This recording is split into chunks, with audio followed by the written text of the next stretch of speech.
Okay, now Bill, what do we have here? Okay, I just want to point this out, this planting that Susan has going on here. On the left, our left, is the Paintbrush Plant. Fairly aggressive spreader. It'll get out into some other stuff, but you can mow it so it's not too crazy. It's not like a bamboo or something. It just gets into other things, and sometimes it'll kind of overrun some other things in your flower beds.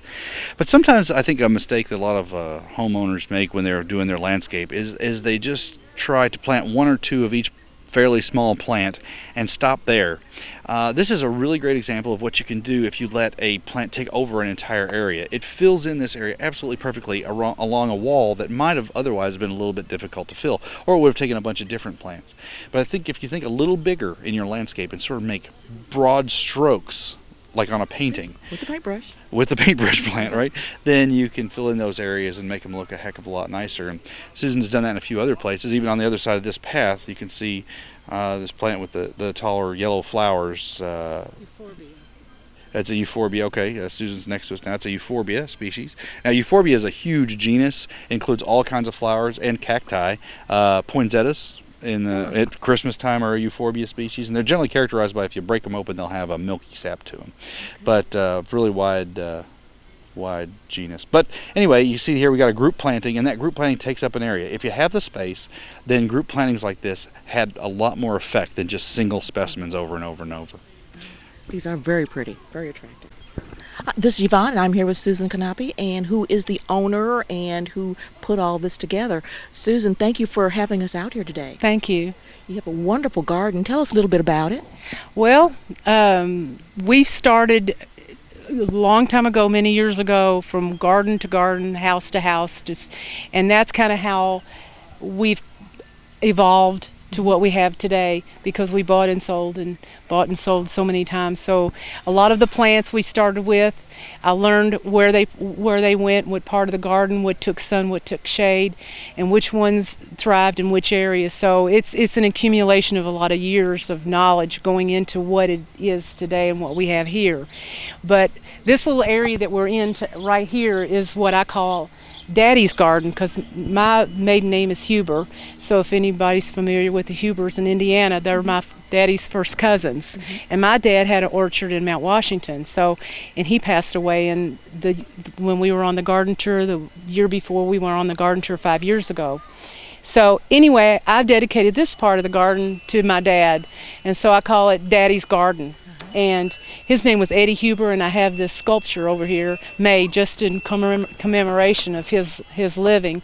And he had peaches and apples and grapes, and his name was Eddie. So I had Jim Edgerton build a sculpture just for that, for him, just to commemorate.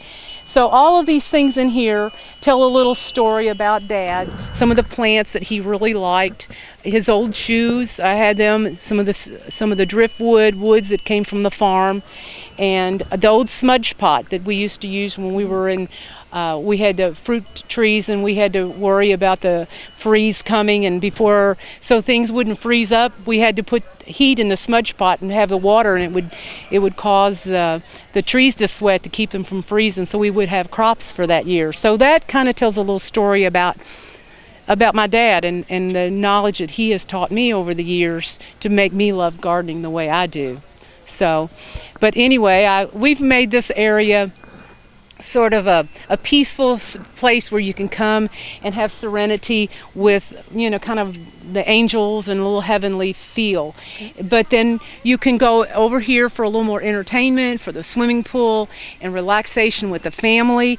And if you don't want to be in the sun, you can go in the shady spot under the porch and listen to the water with a little water fountain. Feature, yeah. Yeah, with a water feature. And there's always a nice breeze coming up off the field from down in the valley, and then there's a fan in there, and it's insulated under the porch.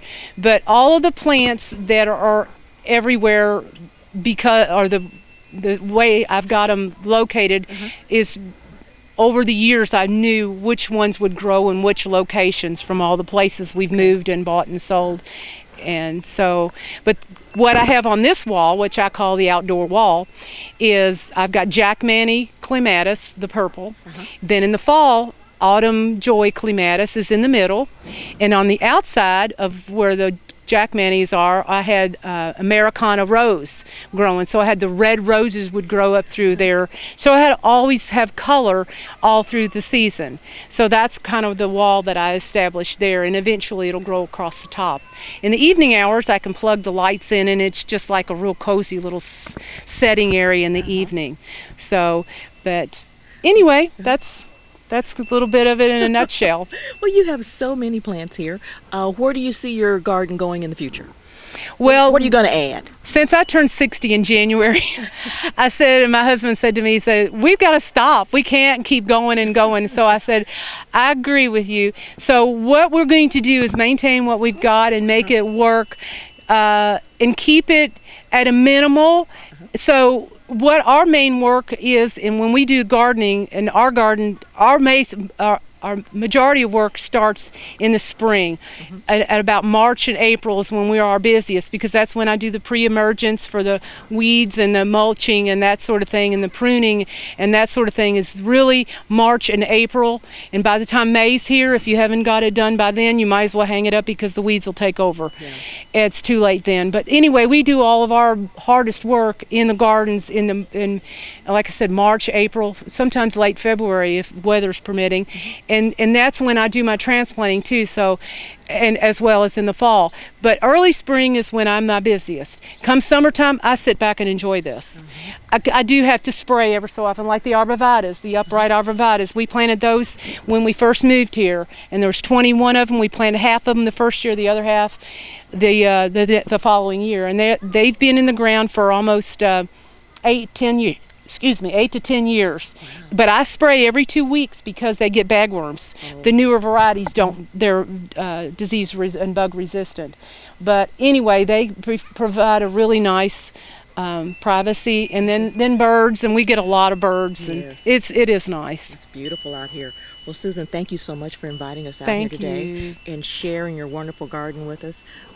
We've been out here before, I think, and we've talked to you, and your garden has grown significantly since quite a bit. We've done a lot of changes, and I think that's the beauty of gardening, and it's so nice because each of us gardeners that are on the tour this year, each has something special and different to offer to everyone, because there's such.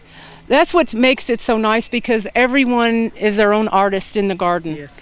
And everyone has their own idea of what makes them happy and what works for them. And it can be different for everyone, and that's what makes it so unique and so nice for everyone to be able to partake in that.